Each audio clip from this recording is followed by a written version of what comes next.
What is up, ladies? Welcome back. I am super thrilled to be doing another little mini training for you guys today, and we're gonna have some fun with this one. I want to talk about awkward dates, awkward dating, and what are the things that you may be doing that are keeping you from getting further down the road with your dating life, and what you can start doing to actually increase your attraction factor with men. So I was thinking about it. I'm like, okay, how do I want to start this? How do I really want to talk about this? And I want to talk about it by starting with sharing some of my own personal, really awkward dating stories because let's face it, we've all had those experiences. I could probably write a whole book just on all of my awkward dating experiences. Insert hand palm slap right now, right? But hey, you know what? We all have to go through this experience, and I feel like it's kind of it's a rite of passage, you know. And if you're listening and or watching and you haven't actually done much dating, like I encourage you, even if it feels weird, even if it feels awkward, like you just got to get out there and do it anyways, right? It's practice. It's really an opportunity to learn. I'm gonna get into all that in more detail, but I want to just first off start by sharing two of my own personal dating awkward dates. Did not go past a first date, and I'm really glad about that.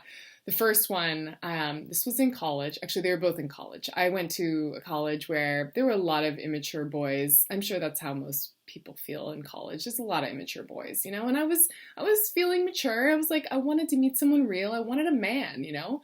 But I didn't see any men around me. So I dove into the online dating world, and I've done the online dating thing for a very long time. And I feel like I got really good at it. But in the beginning, I was just talking back and forth with this guy.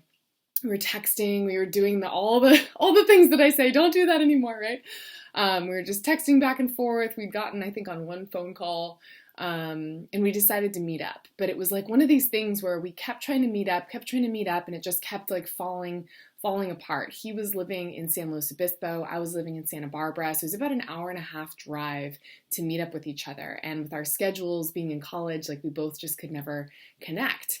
And me at the time being the ambitious go-getter that I am, I was like, okay, like I really want to meet this guy. He seems really cool. Let me get in there and I'll just do it myself. I'll figure a way. I'll make this happen myself. So I basically was like, hey, let's just meet halfway. It doesn't matter what time or day. I just want to see you. I want to feel and make sure that this is right, right? So we decided to meet up. I think it was really sporadic, and we ended up meeting up at literally at like 9 p.m. at night. And we chose a halfway point, and the halfway point was literally on the side of the freeway. Like it was so weird. And we like drove off the side of the freeway because literally I like measured it out halfway because I'm a Libra, so everything has to be fair, you know. And I measured it out exactly halfway, and we met on the side of the freeway. And at 9 p.m., now that I'm thinking about it too, and mom, if you're watching, I'm really sorry. Stupid idiot girl move. Um, we met on the side of the freeway. I like saw him from the car. Ironically, really ironically, we were both driving the exact same car too. Just like, whoa, a blue Honda Civic. I got out of the car. I went and like sat in his car, and we just like chatted for like, I don't know, 10, 20 minutes, and nothing happened. It wasn't, you know, scary. It wasn't dangerous or anything. It was just really, really awkward. And it was just like, okay, yeah, you definitely are not the one for me. So nice to meet you. I'm going to go home. And then I just drove like another hour for 45 minutes back to Santa Barbara, and it was that. So that was extremely awkward. Learned a lot of lessons from that experience, which I'm not going to get into right now, but that was a really bad one. The other one was another online dating experience where we really hit it off, like in every way. It was so great. He was super cool. We like were just like this, you know, just like, but we'd never met either, right? And ironically, he also lived in San Luis Obispo. All the good guys are apparently seeming good guys live in San Luis Obispo, but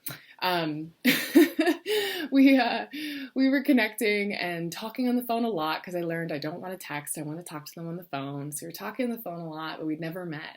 And we decided to meet up for a hike. And we went and had this beautiful sunset hike, and we were chatting all this time. And at the end of it, like, he leaned in to kiss me, and he kissed me, and it felt repulsive. So repulsive. And it just felt so horrible because everything else was lined up. All the boxes were checked, right? And everything seemed to be working out just fine. But as soon as he went in for the kiss, like, it was just like all the things inside of me were like, no, no, no, no, no, no, no, no, this is gross. This feels like you're kissing your brother. Like, no, no, no, no, no.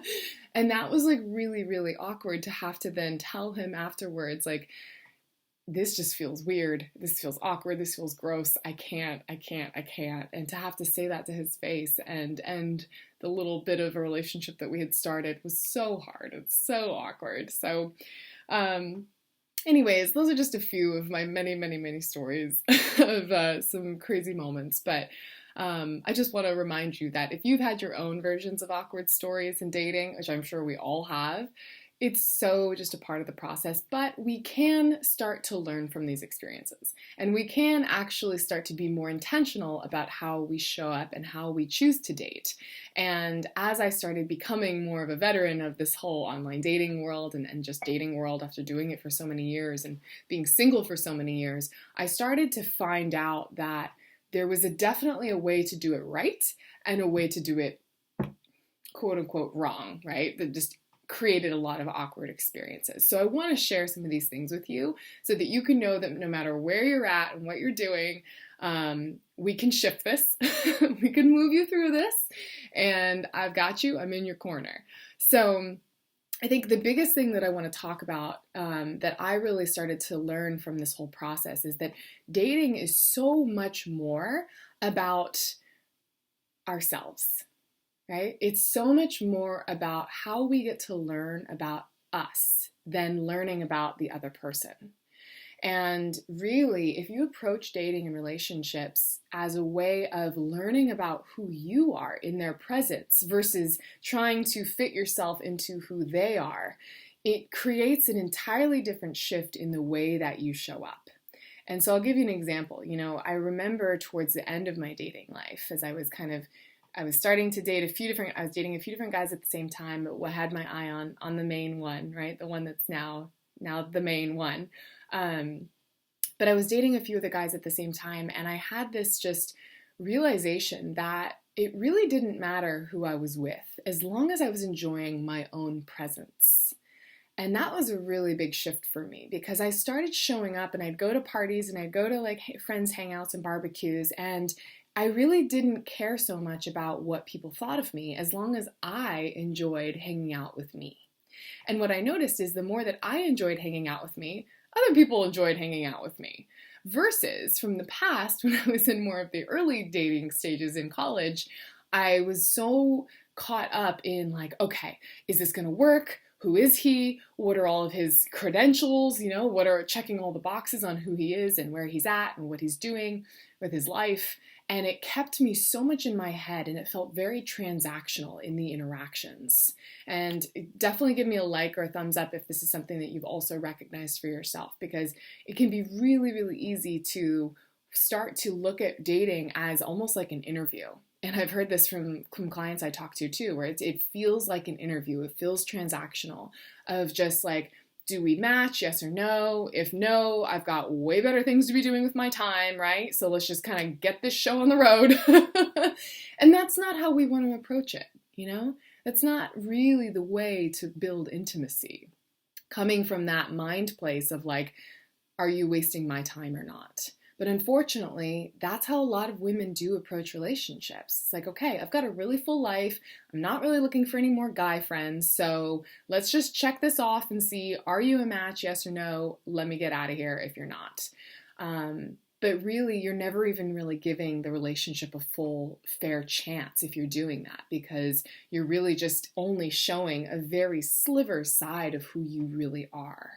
Versus, fast forward, if you really step into this other place where I was really coming into relationships of like, hey, nice to meet you. I'm Teal. How you doing? Let's hang out. Let's have a good time, right? Not worrying so much about who he is and more just focusing on how I'm feeling. And key emphasis here on how I'm feeling. Then you're going to know really well and really easily if he fits in with you and how you're doing and how you're feeling in the whole social interaction, or if he doesn't, without having to actually put your mind engaged in this whole interaction. Let me know if that makes sense to you. But I think this is just a really, really important distinction. Approaching relationships based on how you feel versus based on the criteria that you have for who you're looking at in your space right here makes a huge difference, because you're going to know really quickly if you feel good in his presence or not, right? And that's why I really encourage, getting the quality time, getting the phone calls in, getting the time to really understand on an energy level, how do I feel in this person's presence? It has nothing to do with who you are and what's going on, right, of your life and your credentials and all that stuff. It's about, how do you make me feel? Or how do I notice myself shifting in how I feel based on being around you? Right? We've all been around that person that's just a total negative Nancy, or has a cloud over their head, and they just like suck the energy out of the room or out of the group, right? So really just starting to approach dating from that space of, how do I get to really learn about who I am and explore this other person, but with really keeping the focus on me. And the most beautiful thing happens when we do that is that this man in front of you gets to see the real you, the unfiltered you, the you that you show to your friends and family, right? Where many times when we approach relationships from the old dynamic and dating from the old dynamic, it comes with this kind of like superficial like face that we put on of like, hi, I'm this person, and hi, nice to meet you, and oh, this is awkward, and oh, okay, nice to meet you, you're a stranger, I'm a stranger, let's go get a drink, versus just really deciding, no, this is just a person, just like any other person out there. I just don't know them yet, but I want to get to know them, and whatever happens is going to happen, and I trust that as long as I'm staying true to how I feel, and that I know that I'm being authentic in who I am, it's either going to work or it's not, and I don't have to put any mental energy into it. So that's really the key takeaway here that I really want to leave with you and teach in this lesson here, is to really come back to yourself. And if you haven't noticed, this is in essence of a lesson and key takeaway that I talk about a lot, is coming back home to ourselves and how we feel in the relationships that we are in. And not just with men, with everyone in our life. If you have a friend that just sucks the energy out of you or doesn't make you feel like you can truly be authentically you, really take a second to reevaluate. Is this the kind of person that I want to have in my life, right? Is this the kind of relationship that I want to be cultivating and building that allows me to continue to have a really sustainable, healthy friendship? It works so much better when we just truly choose to allow ourselves to be ourselves 100% authentically. And I also just want to pause here and say, to kind of go on to the other part, which is, what if you don't feel authentically comfortable being yourself, right? And this is something I know a lot of women battle with and come to me to work on, is I feel unsafe being myself. I don't feel comfortable. I don't trust myself. I don't know what it looks like to be myself. I've never given myself the chance to be fully expressed as myself. What if people leave me if I be myself, right? I totally get you, girl. I totally get you. And this is a very, very common thing that I think a lot of women struggle with. We put ourselves into these boxes and confine ourselves to being a very small version of ourselves because that's what's quote unquote acceptable, right? Or what our parents tell us we need to be, or what we feel only safe to be.